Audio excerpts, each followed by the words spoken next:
Peyğəmbər salavatullah mübarək kəlamlarının birində namazın əməllərimizin qəbul olması üçün xüsusi bir meyar olduğunu bildirməkdədir. Hər bir namaz haqqında ayrı-ayrılıqda çoxsaylı hədisi şərif vardır. Məsələn, əsr namazı haqqında olan hədisdə Peyğəmbərimiz buyurur ki, "Mən tərəkə salatal asri fəqad habitə əməluhu." Hər kəs əsr namazını tərk etsə, qılmasa, onun həmən günü yerinə yetirdiyi bütün savab əməlləri puça gedəcək, qəbul olmayacaqdır.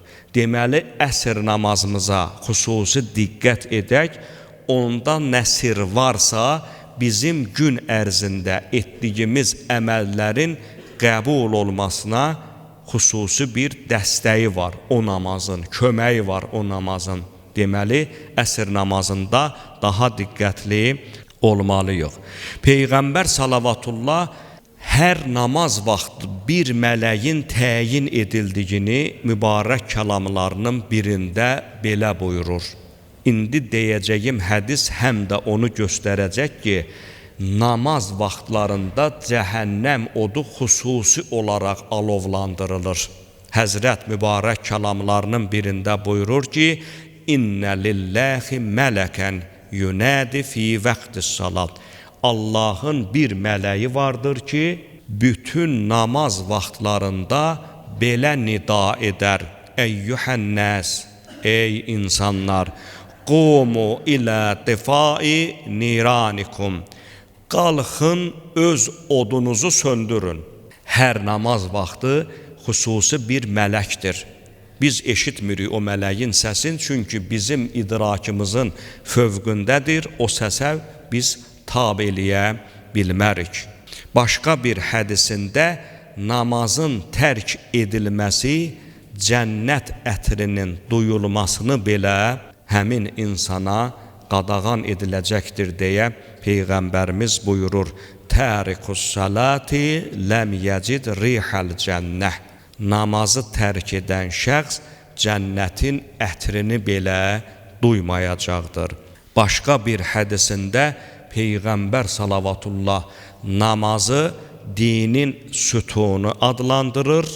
Buyurur ki, "Əs-salatu imaduddin." Namaz dinin sütunudur.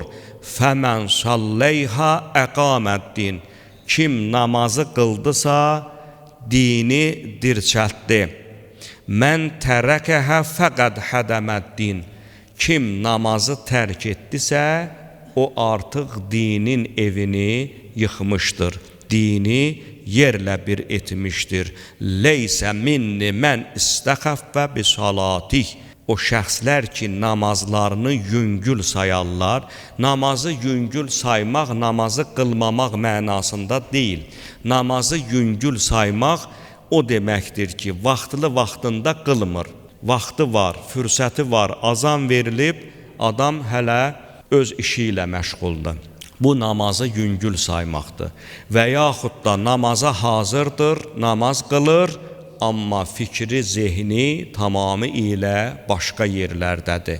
Namazı istəxəf və salat sözünün məna çalarları çoxdur. Bu iki məna ona daha çox yüklənmişdir. Peyğəmbər salavatullah hətta namazın bizim üçün İslam ümmətindən olacaq bir şəxs olduğumuzu bildirməsini qeyd eləyib. Yəni, namazı qılan şəxsin müsəlman olması, İslam ümmətindən olması şübhəsizdir. Əks halda Həzrət buyurur: "La tədəus salata mutaammidən." Namazı daimi olaraq, ardıcıl olaraq tərk edən şəxs fə innə mən tərəqa mutaammidən fəqad buriət minhu millətə İslam.